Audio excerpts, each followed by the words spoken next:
So hello everyone, my name is Vasiliki Vita, and I am a postgraduate researcher at the School of Oriental and African Studies at SOAS at the University of London.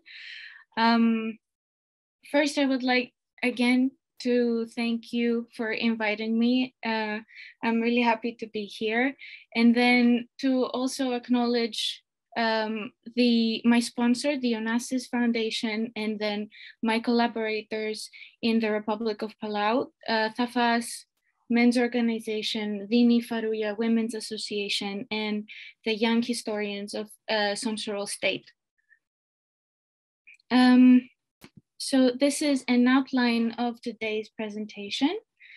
I will start with a few words about language endangerment and some of its aspects, and then we'll focus on language revitalization.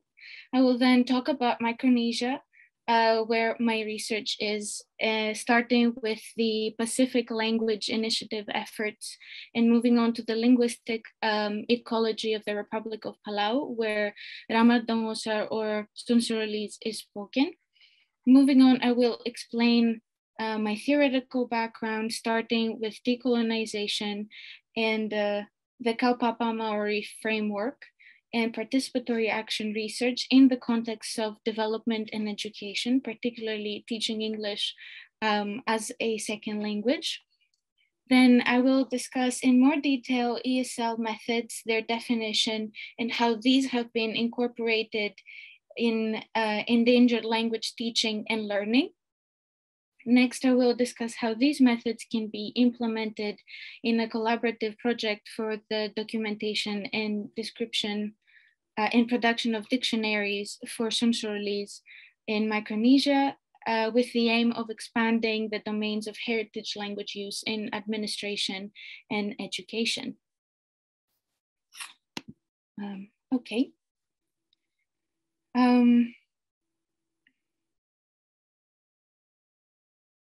Oh, I think I skipped one slide, sorry. So Micronesian languages have primarily been studied as a family rather than individually. This project aims at the documentation and description of Sonsorolese, or Ramari Dongosaro, which is a nuclear Micronesian language spoken in the Southwest Islands of the Republic of Palau.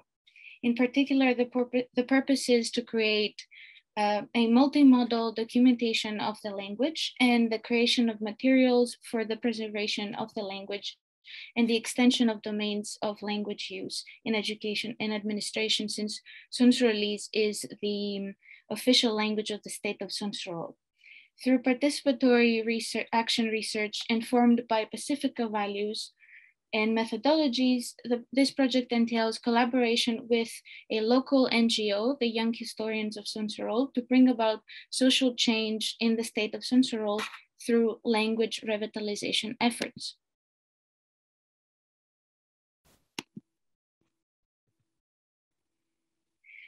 Now, a few words about language endangerment.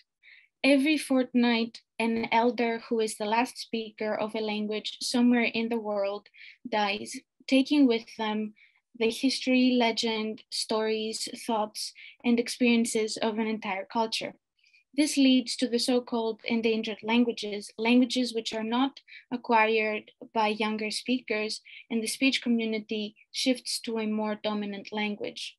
This is a loss not only for linguists, as there is one less language to study, but also to the speech communities which undergo a broad spectrum of humanistic and social issues.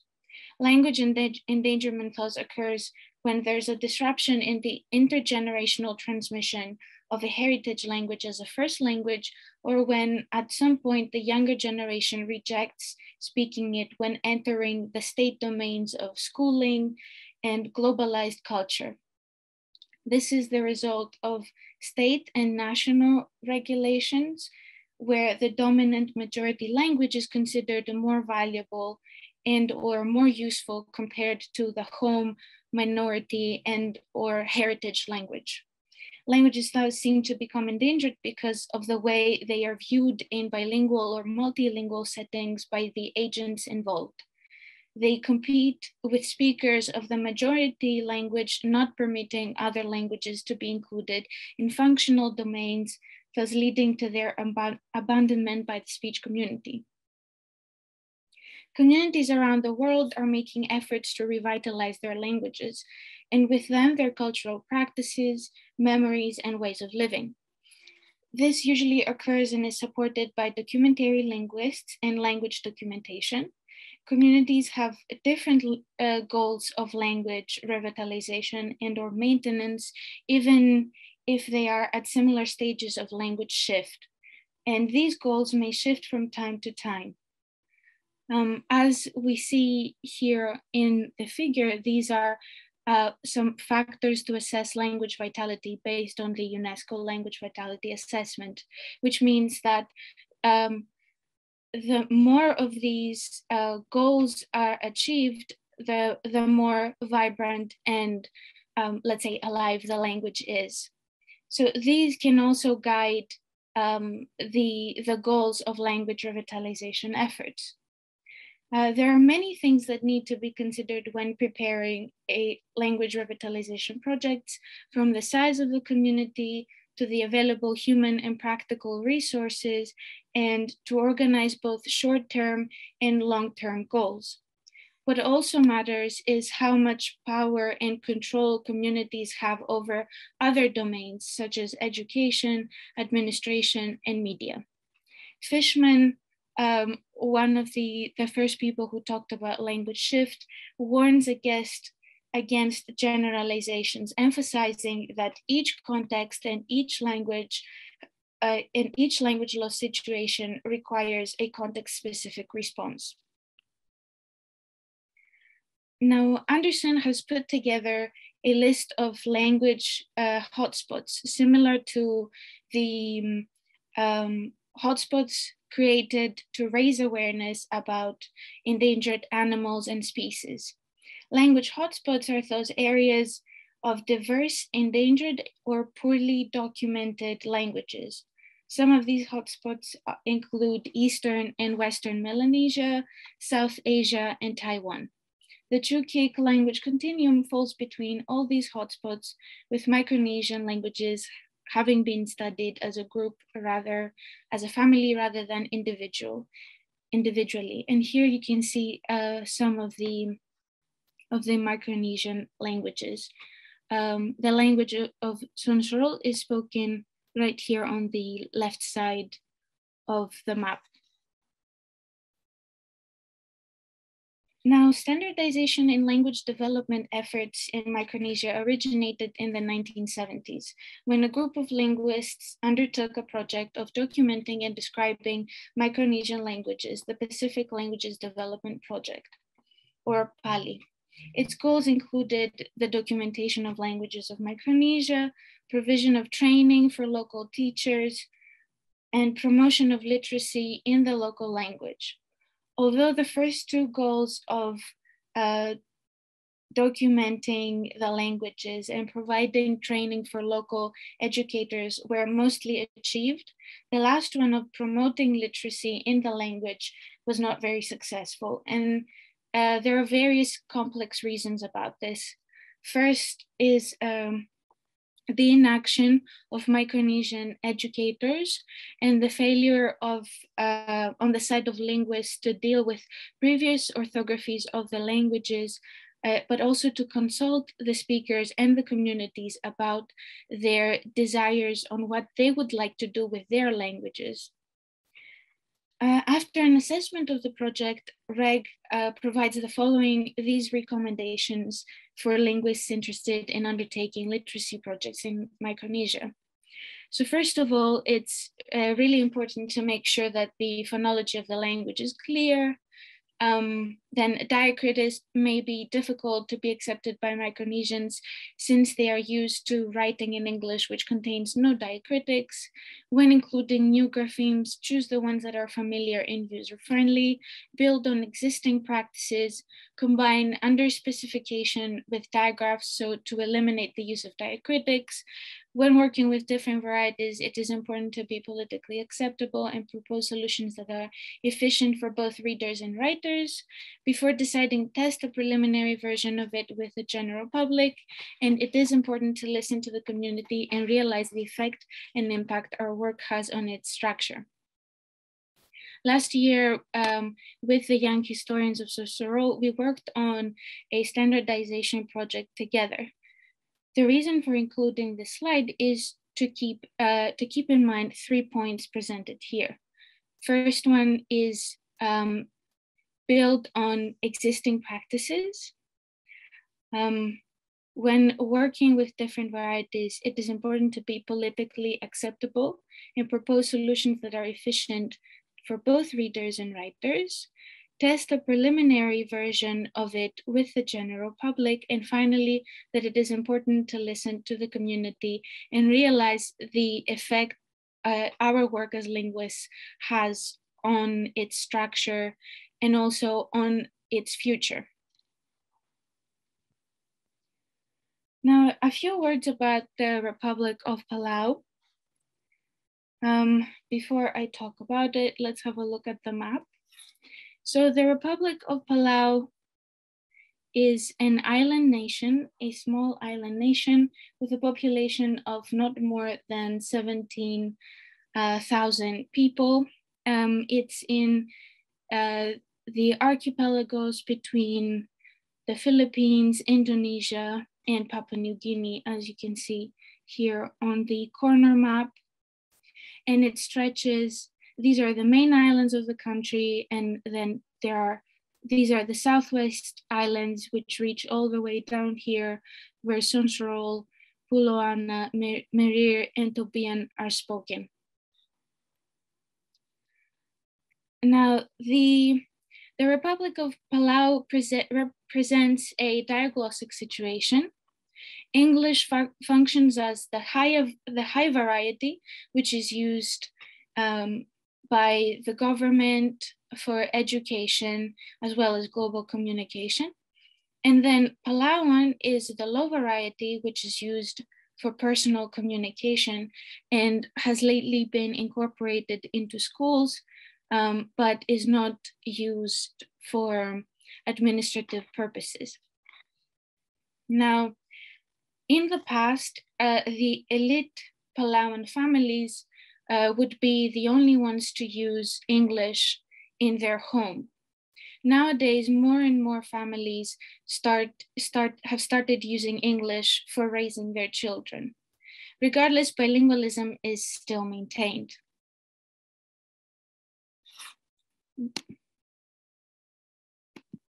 Oh.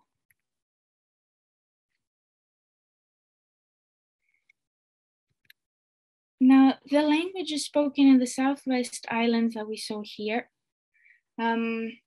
They are Ramari or Tobian, spoken here on the island of Tobi, and then Dongosaro or Sonsorolese, spoken here on the island of Sonsorol. These are two nuclear Micronesian languages belonging to the Chukik language continuum that we saw on the map earlier. And they are different to Palauan. In the past, the islands of Sonsorol, Puloana, Merir, and Tobi were densely populated. But for economic and environmental reasons, primarily typhoons, most of the inhabitants have moved to the main island of Koror up here. This led to the emergence of a mixed language called Eangese, because of the name of the hamlet in Koror where the inhabitants have moved. Eangese is a mixture of Tobian, Sonsorolese, English, and Palauan.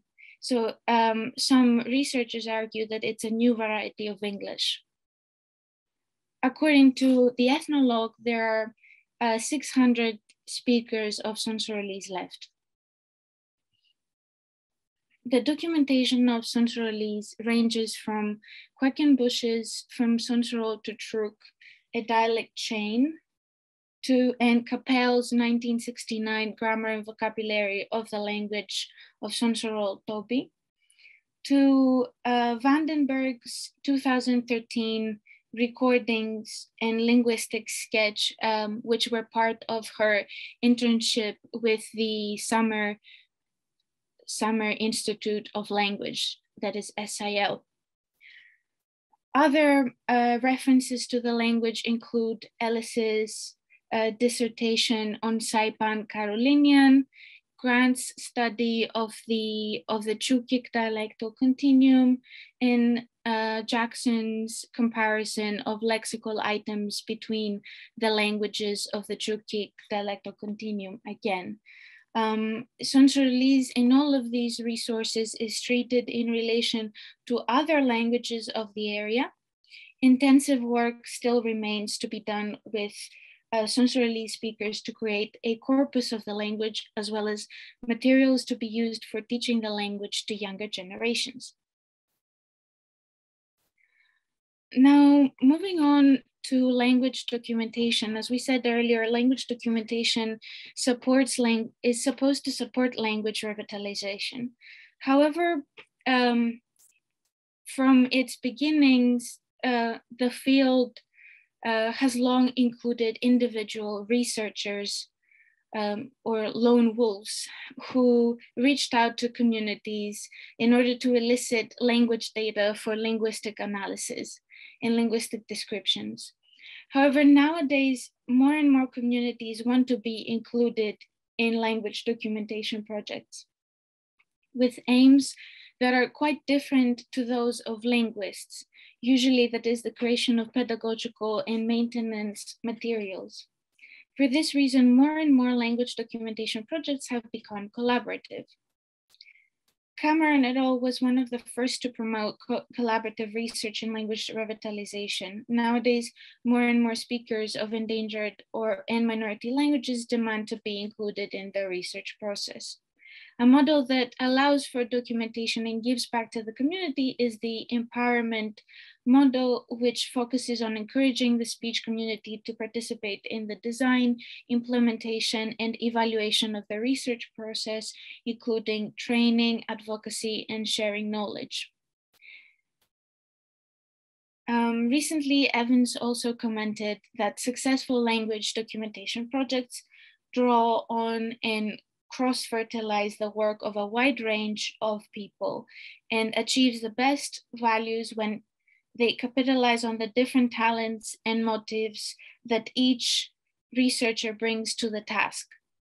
Since communities are interested in producing pedagogical resources to reverse language shift, it only seems obvious that applied linguists should also be included and involved in language revitalization efforts. The difference, however, lies on the fact that applied linguists, such as myself, we are usually trained to teach majority languages in a more formal classroom setting. In the US, as well as in Europe, applied linguists are associated with teaching English as a second or foreign language, or teaching modern languages, such as Greek, for example, or Turkish or Polish. However, in most endangered language communities, the language is rarely taught in a traditional classroom setting. In this table, Hinton presents how different languages require different teaching methods because of the difference in status. As mentioned before, applied linguists are usually trained in teaching foreign languages, with resources being usually accessible and abundant. Learners' motives focusing on learning about another culture and communicating for purposes such as tourism or job hunting. In teaching heritage languages, however, the goal is usually to connect the people with their ancestral language, and the motives focus on connecting with elder relatives or one's home country if we're talking about immigrant situations. In endangered language settings, though, there's usually none or limited resources. The goal is to save the language from extinction, while learners' motives focus on creating a sense of identity, resisting assimilation, or making a political stance about cultural and linguistic autonomy. The value of learning the endangered language does not focus on tourism purposes or finding a better job. Rather, the learner acquires the responsibility of transmitting the language to future generations and become an activist.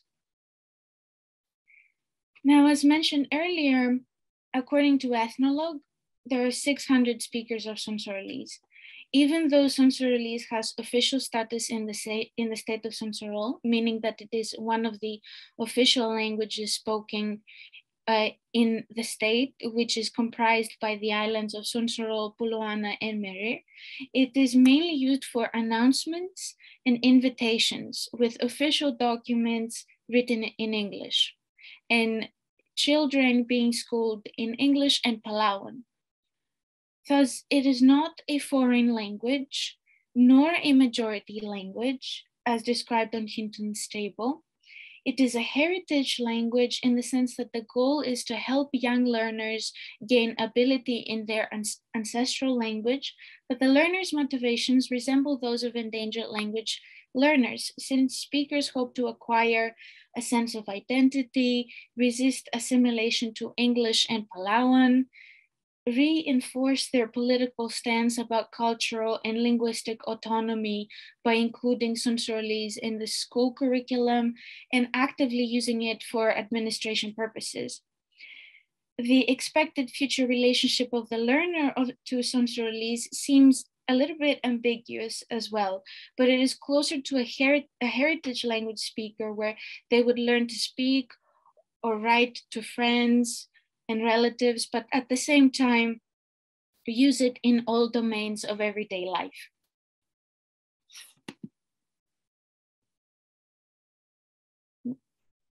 Okay.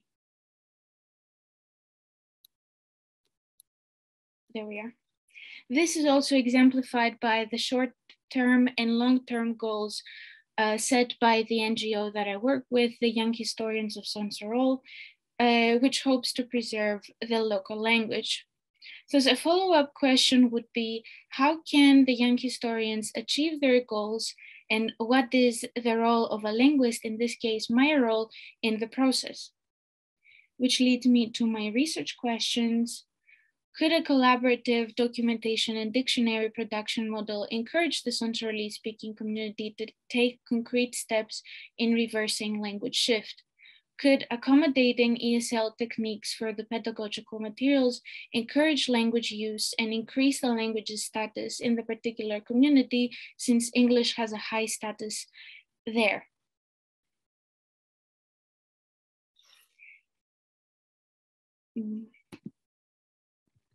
There we are. In order to answer the first question, I looked at similar projects that aimed at including the speech community in language project. Fitzgerald describes documentation and revitalization as a feedback loop.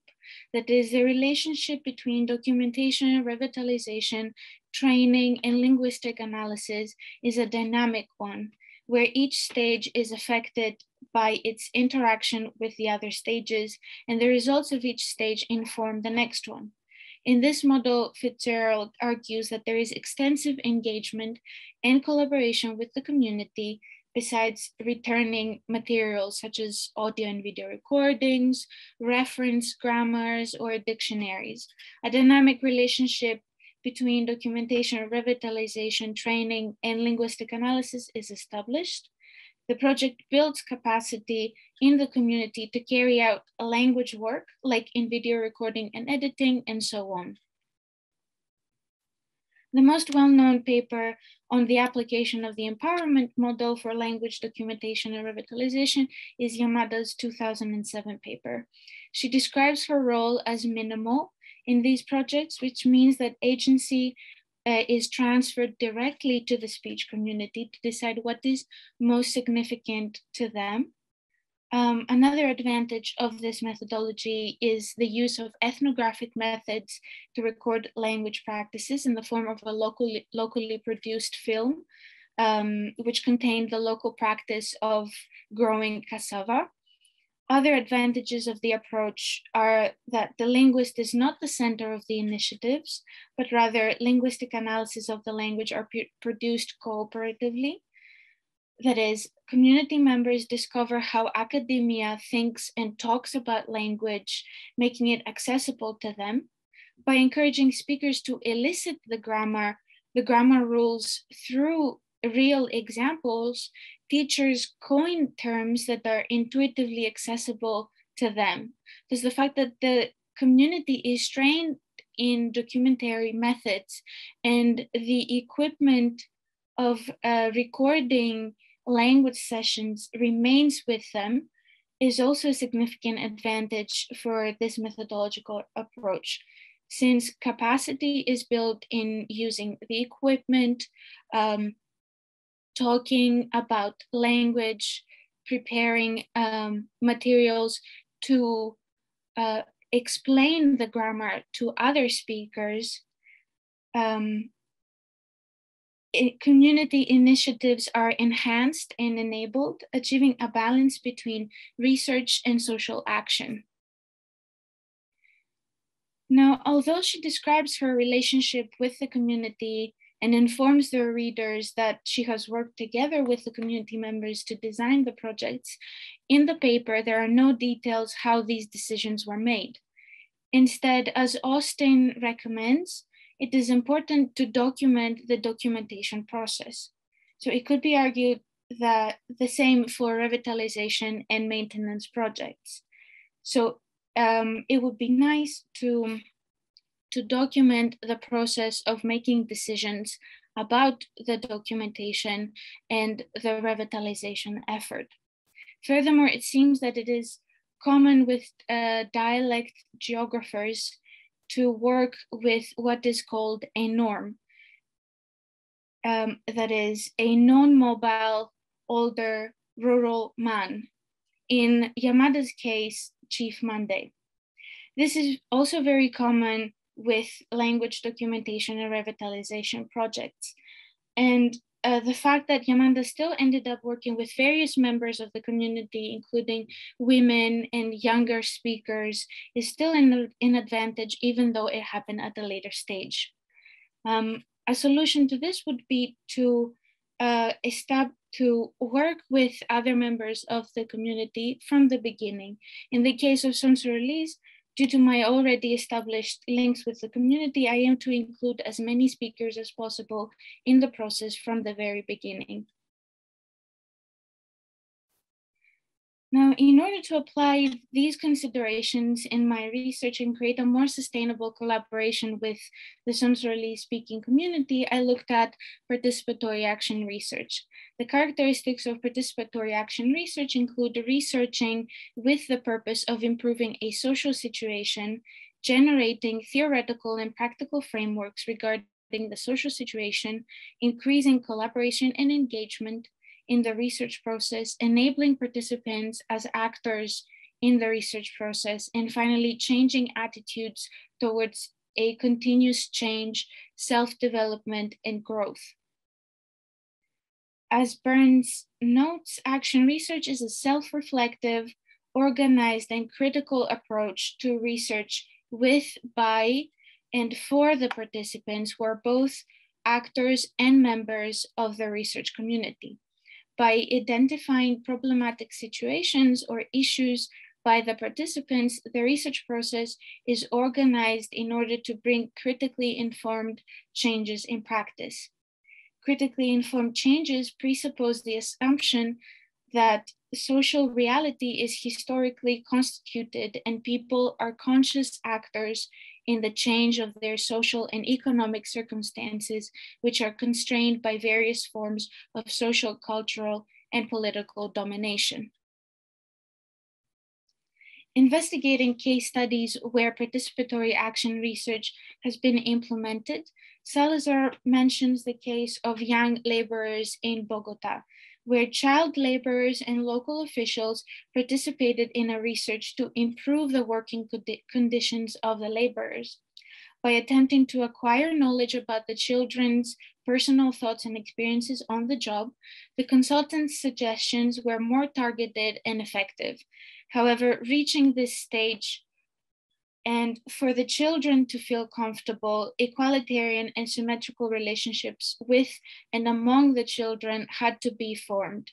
And these could be achieved only through establishing trust between and among the children and the researchers. This trust was built through chatting with them, listening to them, sharing their happy and sad moments. The outsider team had also shared their experiences and information to encourage the exchange of knowledge and encourage sentiments of self-confidence and self-reliance. Through this exchange and participation, children were introduced to new skills and training, which led to achieving progressive changes, such as the children organizing and creating their own businesses. Furthermore, new networks and communities were established, questioning the traditional up-down development ideology. Thus, the authors argue that change and progress are possible when certain conditions are present. Confidence in the actors to achieve change, collaboration between the community and the institutions involved, verification mechanisms are established, and finally, the state recognizes the human rights for self-improvement and collective advancement. It is also important to recognize the importance of already established local organizations and groups rather than creating new ones, as well as the traditional community organizational structure. Thus, participatory action research is implemented in the natural, spontaneous societal organization.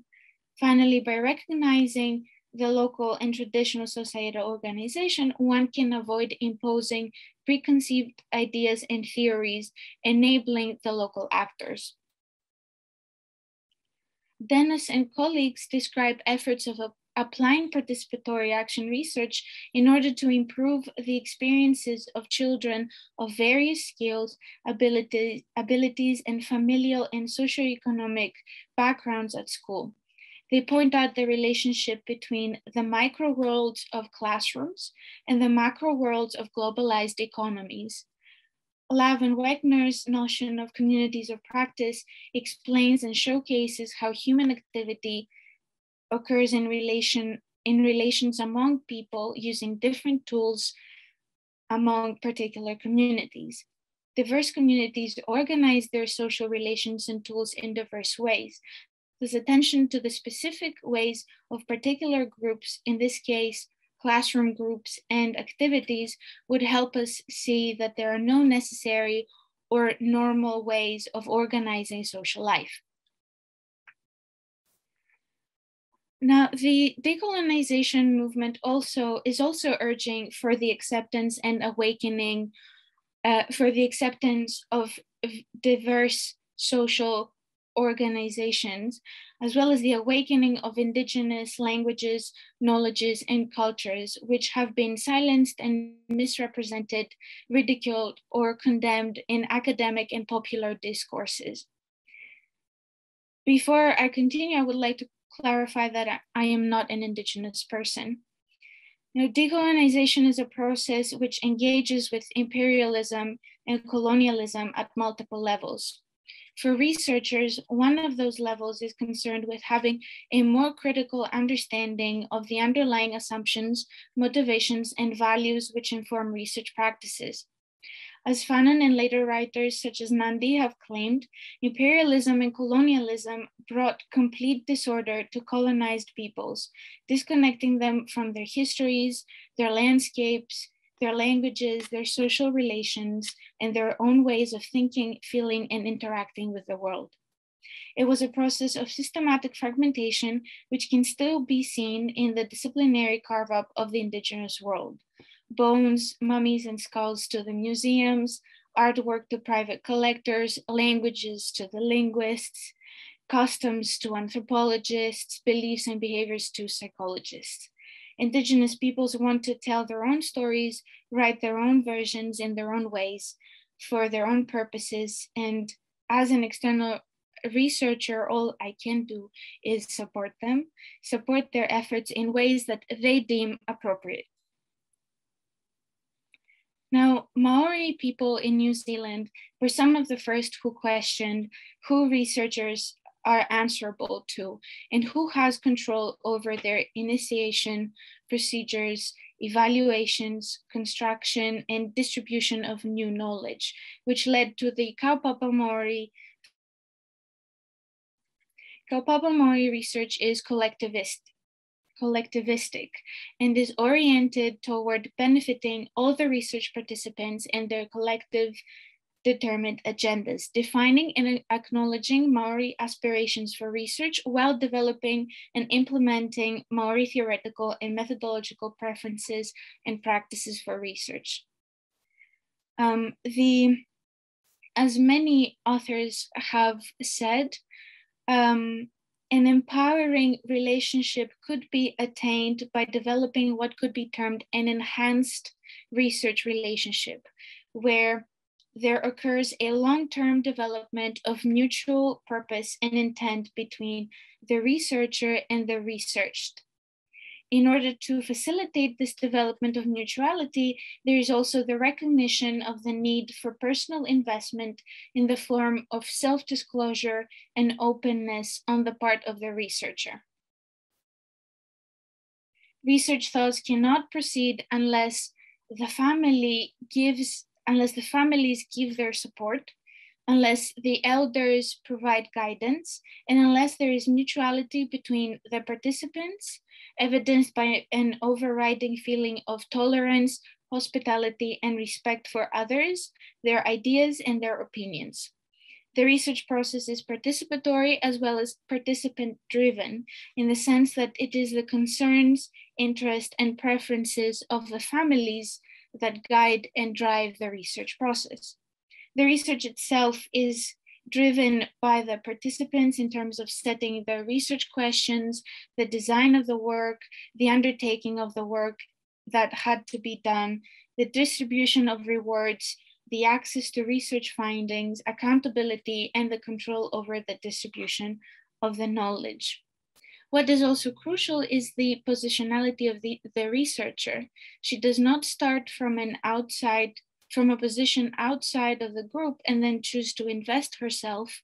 The researcher cannot position themselves or empower the other. Instead, through entering a participatory mode of consciousness, the individual agent of the I of the researcher is released in order to enter a consciousness larger than the self. Because the role of elders lies in leadership. Leadership is not in the sense of making all decisions, but in the sense of being a guide to culturally appropriate procedures for decision making. They are the consensus seekers from the collective and the producers of the collaborative voice of the members. By developing research within such existing culturally constituted practices, concerns about voice and agency can be addressed. This emphasis on positionings within a group constituted as a family relationship also addresses concerns about accountability and control. In a Maori collective family relationship, there are a variety of hierarchically determined positions, some of which are open to the researcher, some of which are not. Therefore, the extent to which researchers can be positioned within the family relationship is tied very closely to who they are. Positioning is not simply a matter of researcher's choice, because this would further researcher imposition. That is, the researchers are not free to assume any position that they think the family needs in order for it to function. The researcher's choice is generated by the structure of the family and the customary ways of behaving constituted within it.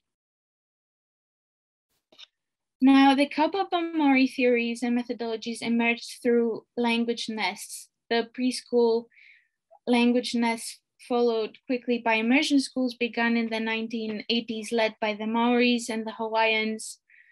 Maoris and Hawaiians now have dozens of immersion schools and even more language nests, giving a Hawaiian medium or Maori medium education through the 12th grade in many places. Children learn respect, cultural pride, family dignity, self-esteem, sharing and caring for others, the Samoan language, the Hawaiian language, the art of singing and dancing, family member roles, the Samoan preparation and presentation of food, handicrafts, cultural games, the Samoan way of hosting visitors, listening to and obeying elders. Now, the model of language nests is very different to what applied linguists are trained to do in formal language, in formal classroom settings. Thus, it is necessary to discover ways in which applied linguists can support language documentation and revitalization work. Penfield and Tucker mentioned that in endangered language context, the ideal applied linguist would understand the various types of available documentation, understand the structure of the language, study the teaching and learning that best suits the particular community, engage in training community members to work with the documentation, encourage language planning and the development of clear policies, and offer materials preparation consistent with what is known about first and second language acquisition, but in formats that fit the language and the particular community. That is, applied linguists should not shoehorn the language into a particular pedagogical technique or framework. There should be an understanding of traditional ways of transferring indigenous knowledge and a willingness to learn as well as teach, which means that using teaching English as a second language methods is probably not productive for teaching endangered languages, according to Penfield and Tucker. There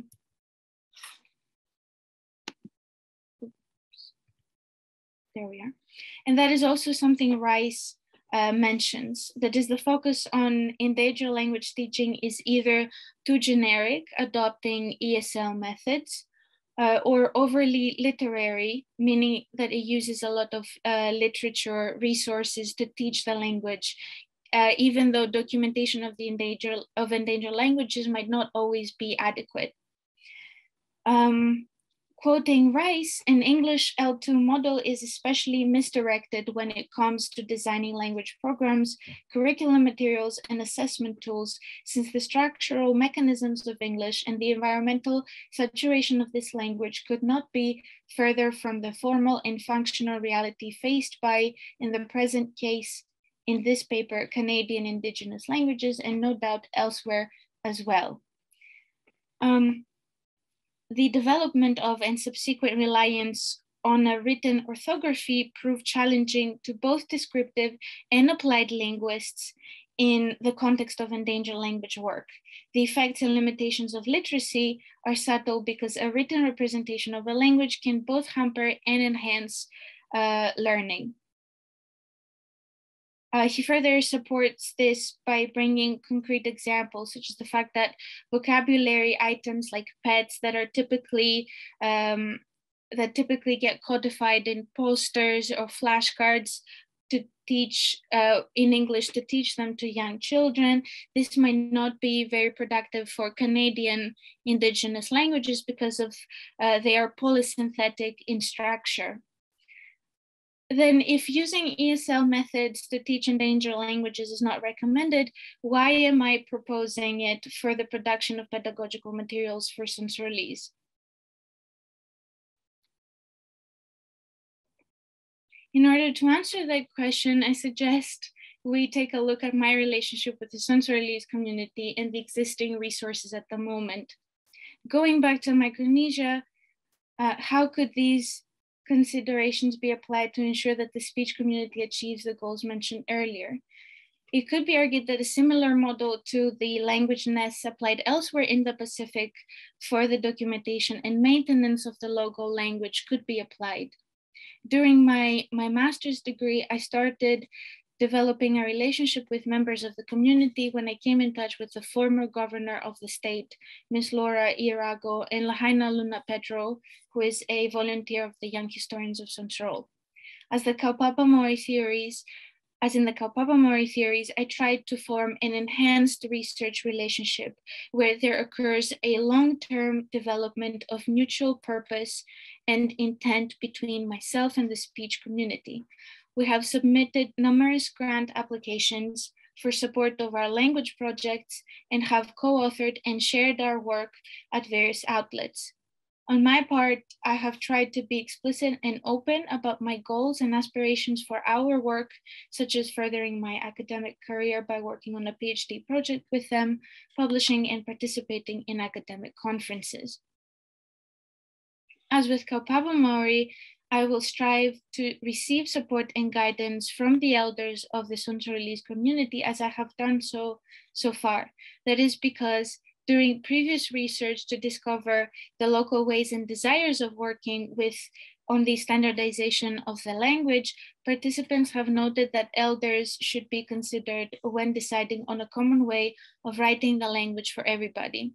Some changes which I hope to implement during my trip to Palau next year, since my Sonsorolese colleagues value face-to-face communication rather than meeting online, is to work with them on setting the research questions, the design of the work and undertaking of the work that has to be done, the distribution of rewards, the access to research findings, accountability, and the control over the distribution of the knowledge. At the moment, I have shared with them the proposal of the project, the one which I present to you today, and as volunteer of the Young Historians of Sonsorol, I hope to receive feedback and questions so to refine it together with them. Although I have started from a position outside of the group, contrary to Kaupapa Maori recommendations, I do not wish to position myself in an empowering position. Rather, I strive to become part of the group by becoming a volunteer and by supporting the local NGO with grant applications and funding.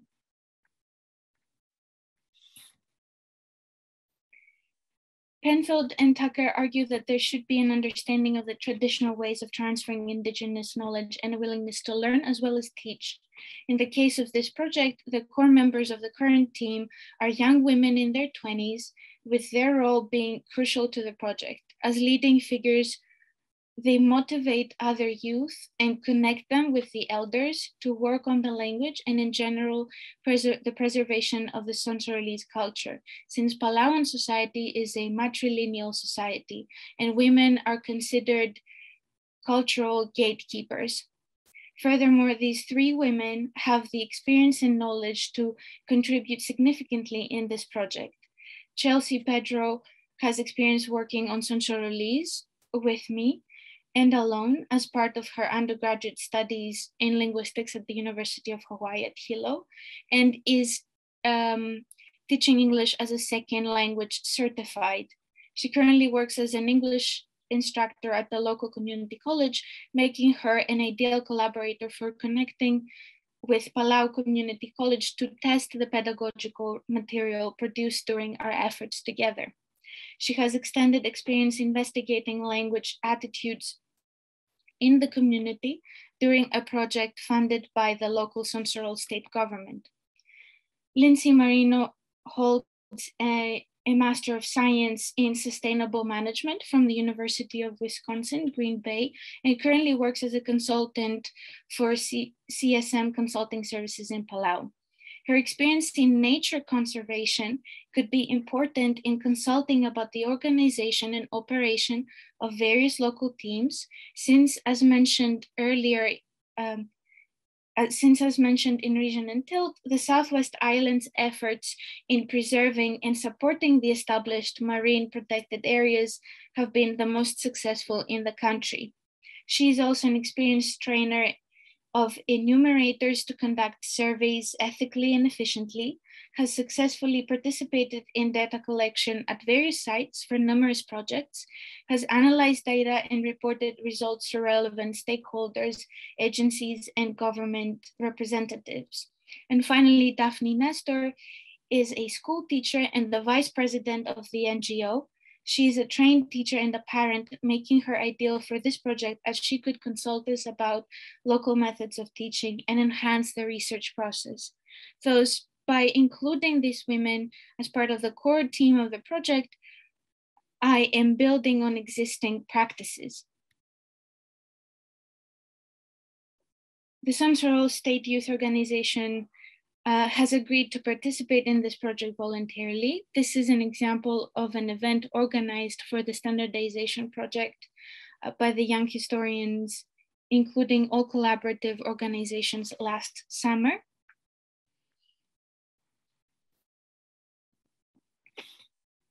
Now, Palusari mentions that in cases in which there are speakers and documentation and revitalization efforts are being performed simultaneously, the relationship should be strong.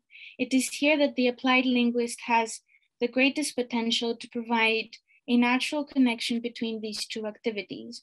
As a result, the needs of both activities can inform each other, resulting in a better documentary record and better revitalization efforts. In the case of Sonsorolese, I have suggested documenting the language with the purpose of using the recordings and language in the pedagogical materials. That is, I have proposed thematic dictionaries, which will include various themes, such as in Ramari 2009, Getting Started, where a number of basic language functions are covered. Main subsections include initiating a conversation, maintaining a conversation, mistakes, polite speech, and simple sentences and the verb to be. Naturally occurring language conversations and recordings from elicitation sessions will be used for putting together these theme-based dictionaries. These entries will not be simple entries to function as simple references. On the contrary, they will be organized and planned in the form of lesson plans, teaching vocabulary and language skills similar to the ones taught in second language lessons, but through the medium of immersion. For example, in ESL classrooms, vocabulary teaching lessons can be organized using the presentation, practice, produce structure, where the target vocabulary is used in a text, whether that is a video resource, a written text, or an audio resource, dealing with different skills, listening, reading, or writing. Then flashcards can be used to explicitly teach the vocabulary. That was the presentation state. In the practice stage, students will be asked to use the target vocabulary to fill in sentences or choose the correct definition, or practice a scripted conversation to solidify their familiarity with a particular term or phrase. At the final produce stage, students are asked to create original sentences or language in general using the target vocabulary. That way, they make the vocabulary theirs and associate it with specific experiences. Now, as mentioned earlier, ESL methods are not particularly recommended for teaching endangered languages because of their colonial association, but also the assumption that Anglicized methods would work with other typologically different languages. However, in the case of Sonsorolese, there are different reactions and relationships to English, as it is seen the language of an elite that some aspire to achieve, a language of opportunity and education. The community in Rice's paper that we saw earlier has a different relationship to English and relies a lot on it, perhaps because this might be the only language that they speak. However, this does not correspond to Sonsorolese because the youth are multilingual and still speak their heritage language to their young children. Thus, comparing the two languages by exemplifying that they both can be taught and transmitted in similar ways could increase the prestige of Sonsorolese within the community and nationwide. Rice also mentions the limitations of drills and total physical response for typologically different languages. Total physical response is another method of teaching English as a second language. In relation to total physical response, it could be argued that in order for exercises like Simon Says, where speakers are asked to follow an order and perform an activity, like Simon Says, open your book, in order for it to work for typologically different languages, one could focus on different types of phrases rather than giving commands, such as giving instructions on how to do an activity. For example, how to cook a recipe, or how to follow recipe instructions, or how to weave a basket, which is something that is culturally appropriate for the Sansoralese community. It could be argued that this is a limitation of working with an applied linguist who is familiar with teaching theories, but does not exactly have the experience of teaching in a classroom, where sometimes one needs to find solutions on the spot and engage their students as much as possible. Anderson also mentioned questions what the role of general educators is in relation to endangered languages and their social situations. As an educator myself, I would argue that it is not that it should not be limited to raising awareness about endangered languages, but also assisting applied linguists with providing ideas and solutions to lesson planning and material development. And this is also why I aim to collaborate with local teachers. This can be further supported by the fact that Palau Community College includes a course on teaching English as a second language, and 2 of the core team members are teachers of English as a second language, which means that they have the training and experience of language teaching. By working together with these trained teachers, we document the language with the purpose of creating pedagogical material. The process could look like this. A video or audio recording is taken, transcription using the orthography occurs, then the video and the transcription and translation are given to an elder who is asked to provide feedback or create content using the vocabulary that exists in the recording. That way we can acquire examples of using the vocabulary for the dictionary, and also to use in the vocabulary teaching lesson. And then together with the elder, the teachers organize the materials. Pacifica values are considered as the speech community is basically in charge of making decisions of what content will or should be included, how it will be organized, and who has access to it. The research process is building upon existing practices and resources, that is the local NGO and manpower, the local teachers, the training and knowledge of the local teachers, and it also considers local ways of societal organization, since elders contribute in the decision-making process while the youth is doing the work towards preserving the local culture and transmitting it to the next generation, which is also one of the long-term goals of the young historians as well. I would thus once again like to state that these are all ideas I have recommended to my local collaborators, and of course, I will be flexible in changing, accommodating, or shifting them altogether in any way that they deem appropriate. Through the reflection process, we will work together towards revising and creating ways of teaching an endangered language to share with other communities in Micronesia. Which brings me to the issue of evaluating these resources. Now, participatory action research has been criticized for difficulty in evaluating its outcomes, particularly its validity.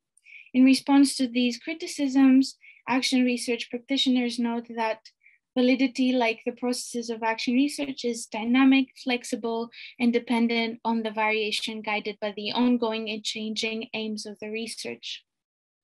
Through testing theories for improvement, the researcher reflects on them and improves or revises them to bring about social change. Evidently, these interventions will not show immediate and concrete improvements in the social setting, but rather enhance the practical conditions within it. In the context of this project, evaluation will happen at different stages. Participants in the documentation of the language and organization of resources in pedagogical materials will fill in a weekly form evaluating their efforts. They will answer questions such as what went well, what didn't go so well, how could it be improved, how could these improvements be followed in the future as well. These teacher linguists who have prepared the materials will then organize workshops with young adults and parents on how to use these dictionaries in the context of their home with their children. That is because schooling has been transferred to home because of the COVID-19 restrictions, and children are already spending time studying for their other lessons. Adding an hour a day on working with the home language together with English and Palauan could potentially change attitudes toward the home language, as it will be seen next to the two major languages of the country and encourage its use in other domains as well. These workshops could help the teacher linguists identify potential problems their students might face when using the materials with their children and provide recommendations on improving them on the spot for particular cases. Next, specific households will be identified to discover how trained parents from the adult student group use the materials, the difficulties they face, but also the reactions of their children.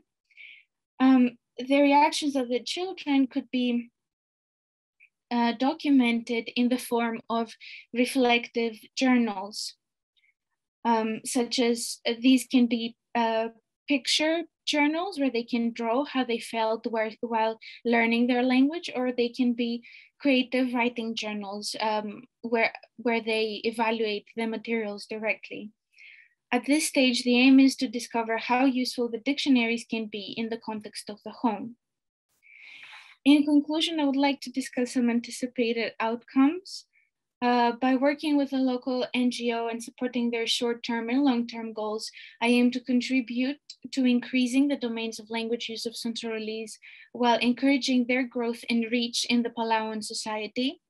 In addition, this project could be an interesting and valuable experience for all members of the community, introducing them to new means of preserving the language and culture on their own, such as dictionary making software, annotation software, training in linguistic analysis and related software, archiving, and assisting them on furthering the work on the language by providing resources related to language policy and planning in similar contexts, such as the language nests across South Pacific, and connecting them with education and language specialists from around the world through my networks.